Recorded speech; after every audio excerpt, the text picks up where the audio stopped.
Hello friends, आज हम 10th class के मैथ स्टार्ट करने वाले हैं। जो 10th क्लास के मैथ का जो फर्स्ट चैप्टर है वो है वास्तविक संख्या। वास्तविक संख्या क्या होती है? वास्तविक संख्या जानने से पहले ये इम्पोर्टेंट है जानना कि संख्या क्या होती है। संख्या बेसिकली जो नंबर्स होते हैं 1 2 3 5 -1 -2 -3 ये सारे नंबर्स होते हैं। ठीक है, ये सारे संख्या होती है। अब संख्या टू टाइप्स की होती है। सबसे पहले वास्तविक संख्या और काल्पनिक संख्या। जनरली इसमें आपको काल्पनिक संख्या नहीं पढ़ना है, आपको वास्तविक संख्या पढ़ना है। ठीक है, बट आपको ये पता होना चाहिए कि एक्चुअल में काल्पनिक संख्या क्या होती है। काल्पनिक संख्या आपको 11th क्लास में पढ़ना है। काल्पनिक संख्या क्या होती है? एक होती है काल्पनिक और एक होती है रियल। मतलब कि एक होती है इमेजिनरी और एक होती है रियल। ठीक है, तो जो हमने कल्पना कर रखा है उसे ही तो काल्पनिक बोलेंगे, और जो एक्चुअल में रियल है उसे ही तो वास्तविक बोलेंगे। मतलब इसमें क्या आता है कि जिसका वर्गमूल नहीं निकल सकता उसे काल्पनिक बोलते हैं। जैसे -2 हो गया, इसका नहीं निकल सकता। -3 हो गया, इसका नहीं निकल सकता। वास्तविक संख्या क्या होती है? जो काल्पनिक संख्या नहीं होती वो वास्तविक संख्या होती है। और आप खुद सोच सकते हो कि एक्चुअल में वास्तविक संख्या क्या होती है।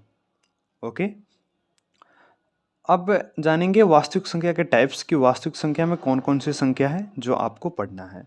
सबसे पहले आपका है प्राकृतिक संख्या, दूसरा है पूर्णांक संख्या, नेक्स्ट पूर्ण संख्या, नेक्स्ट परिमेय संख्या, नेक्स्ट अपरिमेय संख्या। नंबर 1, प्राकृतिक संख्या। प्राकृतिक संख्या क्या होती है? इसका सिंबल होता है n, जिसे हम इसका सिंबल होता है n, जिसे हम n से रिप्रेजेंट करते हैं इसको। ठीक है, गिनती की संख्या को प्राकृतिक संख्या बोलते हैं। मतलब क्या है इसका कि मतलब 1 2 3 4 5 6 7 ऐसे करते करते आप इन्फानाइट तक जा सकते हो। यानी कि गिनती की संख्या को प्राकृतिक संख्या बोलते हैं। बेसिकली इसमें डिफिनीसन मैंने नहीं लिख रखा है, क्योंकि डिफिनीसन से क्या फ़ायदा, बस हमको समझना है। और एक्चुअल में मैथ समझना ही होता है, क्योंकि जो समझ गया वो अपने आप डिफिनीसन बना देगा। आपको जनरली पेपर में डिफिनीसन वगैरह ये सब नहीं आते, कुछ फ़ायदा नहीं उससे। नेक्स्ट आपका है पूर्ण संख्या। पूर्ण संख्या को इंग्लिश में हम होल नंबर बोलते हैं। इसका सिंबल होता है W। ठीक है, पूर्ण संख्या का मतलब होता है कि अगर जीरो और प्लस हम नेचुरल नंबर ले लें तो वो हो गया आपका पूर्ण संख्या। मतलब कि zero plus natural number. Natural number क्या होता है अभी आपको मैंने बताया, गिनती की संख्या को प्राकृतिक संख्या बोलते हैं। यानी कि 0 1 2 3 4 5 6 इन्फानाइट, ये सारे क्या हो गए? पूर्ण संख्या हो गए। आपका नंबर थर्ड है पूर्णांक संख्या, जिसे हम इंग्लिश में इसे इंटीजर्स नंबर बोलते हैं। इसका सिंबल Z होता है। ठीक है, पूर्णांक संख्या का मतलब ये हो गया, इसमें अगर माइनस भी अगर हम ले ले, यानी कि वो भी संख्या हो, मतलब 0 भी हो, 1 2 3 4 ये सारे हो, और इसमें माइनस भी आ जाए, तो ये आपका हो गया पूर्णांक संख्या।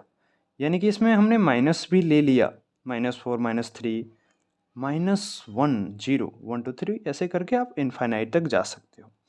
ठीक है, नंबर 4 है आपका परिमेय संख्या। परिमेय संख्या को इंग्लिश में रेशनल नंबर बोलते हैं।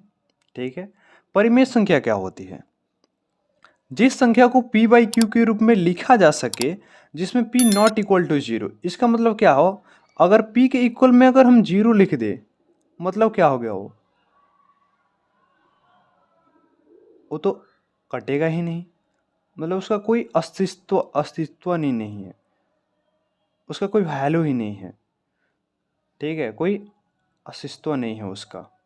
ठीक है, जहाँ p और q क्या होता है? पूर्णांक। ये आपको समझना इंपॉर्टेंट है, क्योंकि बहुत सारे बुक में ये लिखा होता है, बट इसका मतलब बहुत सारे स्टूडेंटों को समझ में नहीं आता। देखिए इसका मतलब क्या है कि यहाँ पे मैं थोड़ी स्पेस से लिख देता हूँ। यहाँ पे मतलब क्या है कि p और q का अगर हम HCF निकाले, p equal to p into 1 और q equal to q into 1, अगर इसका HCF निकाले तो इसका HCF 1 आनी चाहिए। ओके, अगर इसका HCF 1 आ रहा है इसका मतलब परिमेय संख्या है। ठीक है, नंबर 5 है आपका अपरिमेय संख्या। जो संख्या मतलब परिमेय का उल्टा होता है, जिस संख्या को p बाई क्यू के रूप में नहीं लिखा जा सके, जिसमें p इक्वल टू 0 हो। अगर सिंपल सा वर्ड शब्द में बोला जाए तो वो है अपरिमेय संख्या इक्वल टू जो रूट अंडर के अंदर मतलब अभाज्य संख्या होता है, ये आपका होता है अपरिमेय संख्या। Okay, thanks for watching this video guys.